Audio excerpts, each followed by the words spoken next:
बैरसिया में भाजपा प्रत्याशी विष्णु खत्री चुनाव प्रचार में जुटे हुए हैं। वहीं अब उनके समर्थन में विष्णु खत्री की पत्नी बिंदु खत्री और बेटी वसुधा खत्री भी चुनावी मैदान में है। इन्होंने भाजपा महिला मोर्चा के साथ नगर के चारों वार्डों में घर घर पहुंचकर वोट मांगे, साथ ही भाजपा की योजनाओं और विकास कार्यों के बारे में भी बताया। अब तक भाजपा महिला मोर्चा की टीम लगभग 150 गांव में जनसंपर्क कर चुकी है। अमरपाटन न्यायालय ने अहम फैसला सुनाया। मैहर जिले की न्यू रामनगर नगर परिषद की अध्यक्ष सुनीता पटेल और उनके पति राम सुशील पटेल का निर्वाचन शून्य कर दिया गया है। दोनों नेताओं ने चुनाव के दौरान नामांकन पत्र में जानकारी छुपाई थी। प्रथम अपर सत्र न्यायाधीश दीपक शर्मा ने इसका फैसला सुनाया। अदालत के सुनाए गए फैसले के बाद अब नगर परिषद न्यू रामनगर अध्यक्ष विहीन हो गया है। जलालपुर से कांग्रेस प्रत्याशी रामवीर सिकरवार जोर शोर से चुनाव प्रचार में लगे हैं। कांग्रेस प्रत्याशी रामवीर सिकरवार रोजाना गांव का दौरा कर रहे हैं। वहीं कांग्रेस प्रत्याशी ने गुलाना में जनसंपर्क कर आशीर्वाद मांगा। इस दौरान लोगों ने भी उनका भव्य स्वागत किया।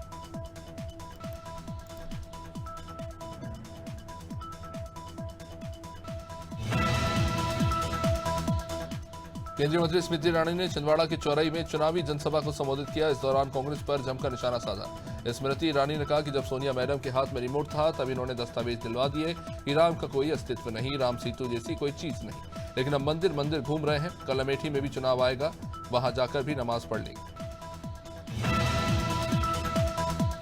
राजधानी भोपाल की दक्षिण पश्चिम विधानसभा सीट से एक बार फिर पीसी शर्मा मैदान में है।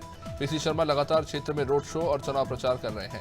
शर्मा का दावा है कि कांग्रेस के वचन पत्र और स्थानीय मुद्दों को लेकर जनता उन पर भरोसा जताएगी। इस क्षेत्र में सबसे बड़ा वोट बैंक कर्मचारी और स्लम एरिया के लोग हैं। पीसी शर्मा पिछले 5 सालों से लगातार इलाके में सक्रिय रहे हैं। इसका कारण है कि उनका दावा मजबूत माना जा रहा है। दिल्ली सांसद मनोज तिवारी भोपाल पहुंचे, जहां उन्होंने दक्षिण पश्चिम विधानसभा से बीजेपी प्रत्याशी भगवान दास सपनानी का प्रचार किया।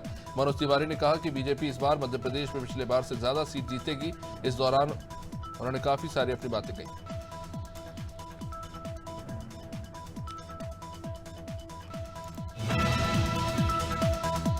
बिहार के मुख्यमंत्री नीतीश कुमार के विधानसभा में दिए गए बयान पर सियासी भूचाल आ गया है। दिल्ली बीजेपी के प्रदेश अध्यक्ष वीरेंद्र सचदेवा ने दिल्ली के बिहार भवन के बाहर कार्यकर्ताओं के साथ प्रदर्शन किया और नीतीश कुमार के खिलाफ नारेबाजी की। साथ ही उन्होंने सीएम नीतीश कुमार के बयान की तीखी आलोचना की।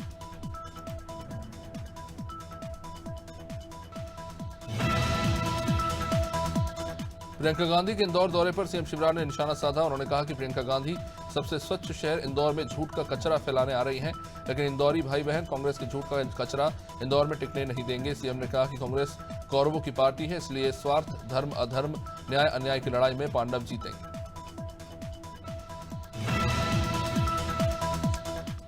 पन्ना के अजयगढ़ में यूपी के सीएम योगी आदित्यनाथ ने आम सभा को संबोधित किया। इस दौरान सीएम योगी कांग्रेस पर जमकर बरसे। योगी ने कहा कि त्रासदी में कांग्रेस को केदारनाथ की याद नहीं आई, अब राहुल गांधी को केदारनाथ धाम की याद आ रही है। पीएम मोदी ने केदारनाथ का कायाकल्प कराया है। वही योगी ने कहा कि ये वही लोग हैं जो भगवान राम का विरोध करते रहे।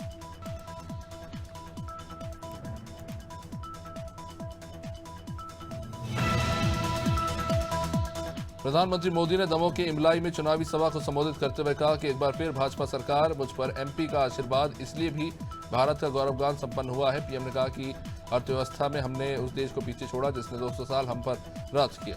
ये गारंटी है कि जब तीसरा सेवाकाल शुरू होगा तो देश की अर्थव्यवस्था को दुनिया के टॉप 3 में लेकर जाएंगे।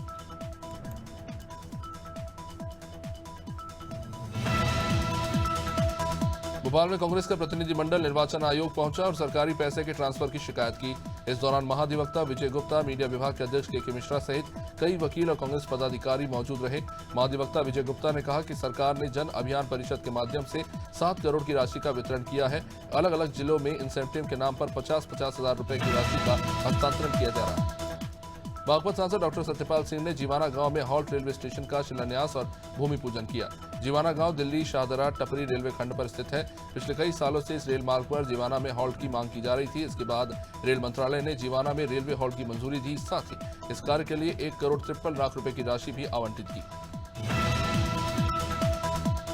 उत्तर प्रदेश में बिजली उपभोक्ताओं को राहत देने वाली एकमुश्त समाधान योजना यानी ओटीएस की शुरुआत हो चुकी है। 3 चरणों में चलने वाली ये योजना 31 दिसंबर तक चलेगी और इसमें 10,15,000 से भी ज्यादा उपभोक्ताओं को लाभ मिलेगा। इस योजना के पहले चरण की शुरुआत ऊर्जा मंत्री ए.के. शर्मा ने लखनऊ के कैंट में बने विद्युत उपकेंद्र 56 चौराहे से की। वही सिद्धार्थनगर की ग्राम पंचायत पोखरा काजी के सिसहना ग्राम प्रधान ने गांव के दबंग पर सरकारी काम में बाधा डालने का आरोप लगाया। साथ ही ग्राम प्रधान का आरोप है कि दबंग आए दिन गांव वालों पर SC/ST और रेप के आरोप में जेल भिजवाने की धमकी दे रहे हैं। दर्जनों की संख्या में ग्रामीण डुमरियागंज थाने पहुंचे और दबंग के खिलाफ कार्रवाई की मांग की। RCC रोड पर इस दबंग ने जबरदस्ती दीवार खड़ी कर दी। तो शाहजहांपुर में शराब फैक्ट्री की 6वीं मंजिल पर करीब 250 कर्मचारी पिछले 6 दिनों से भूख हड़ताल पर बैठे हैं। इनमें से 6 कर्मचारियों की तो हालत भी बिगड़ गई है, उन्हें अस्पताल में भर्ती कराना पड़ा। यूनाइटेड स्पिरिट शराब फैक्ट्री प्रबंधन ने प्रोडक्शन बंद कर इन कर्मचारियों को नौकरी से निकालने का नोटिस थमा दिया। इसके बाद से कर्मचारी वापस नौकरी पर रखने की मांग को लेकर 6 मंजिला इमारत पर धरना दे रहे हैं। सिद्धार्थनगर के महदेवा खुर्द प्राइमरी स्कूल के बच्चे पिछले 25 दिनों से मिड डे मील के लिए तरस रहे हैं। दरअसल स्कूल में नए प्रधानाचार्य के आने के बाद से बच्चों को खाना मिलना बंद हो गया।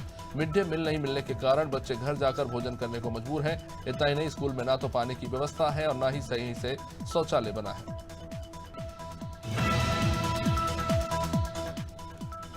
वहीं लखनऊ में पुलिस ने साहू लैंड डेवलपर्स के खिलाफ मामला दर्ज कर आखिरकार कार्रवाई कर ही दी।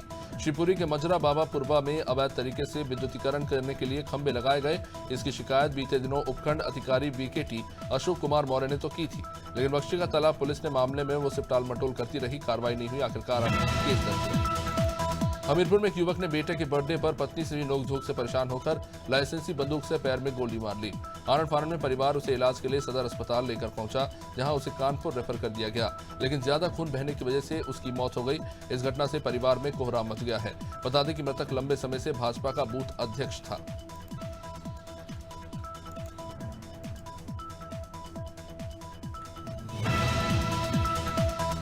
प्रतापगढ़ पुलिस ने अलग अलग थाना क्षेत्र में मुठभेड़ के दौरान 2 हिस्ट्री शीटर बदमाशों को गिरफ्तार किया।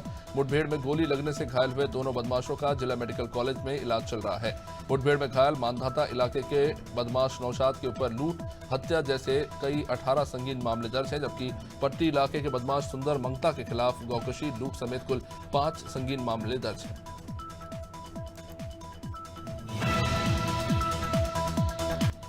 बलिया के बासाडीह में पुलिस के सामने ही 2 पक्षों के बीच में जमकर मारपीट हुई। मारपीट का वीडियो भी सोशल मीडिया पर वायरल हुआ। पूरा मामला खरौली गांव का बताया जा रहा है, जहां जमीन विवाद के चलते 2 पक्ष के लोग पुलिस के सामने ही मारपीट करने लगे। काफी देर तक पुलिस वाले भी वहां पर मूक दर्शक बने रहे। मारपीट में एक व्यक्ति घायल हो गया, जिसे इलाज के लिए वाराणसी भेजना पड़ा। फिलहाल पुलिस ने दोनों पक्षों की शिकायत पर मामला दर्ज किया है। बहराइच में एक युवक पर धारदार हथियार से जानलेवा हमला किया गया। हमले में युवक गंभीर रूप से घायल हो गया। मामला खेरी घाट थाना क्षेत्र के लोकीहा गांव का।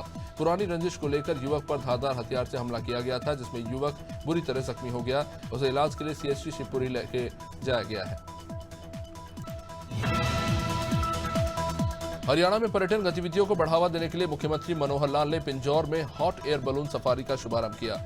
मुख्यमंत्री मनोहर लाल ने हॉट एयर बलून सफारी का लुत्फ उठाया।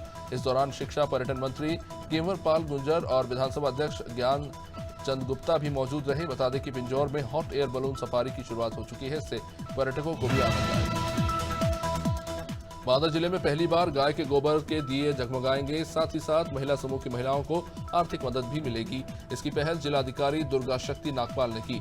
बता दें कि डीएम ने इस योजना को सफल बनाने के लिए महिला समूहों को मुफ्त में दिए बनाने की मशीन भी उपलब्ध कराई और इसकी मार्केटिंग भी खुद डीएम ही कर रही।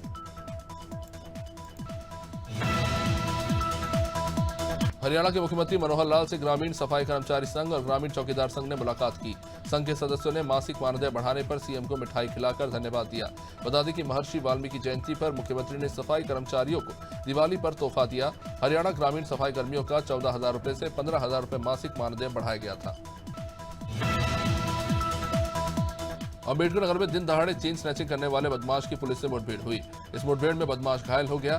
बदमाश ने बीते दिनों राजकीय इंटर कॉलेज के प्रिंसिपल से चेन स्नैचिंग की थी। इसके बाद पुलिस एक्शन मोड में आई।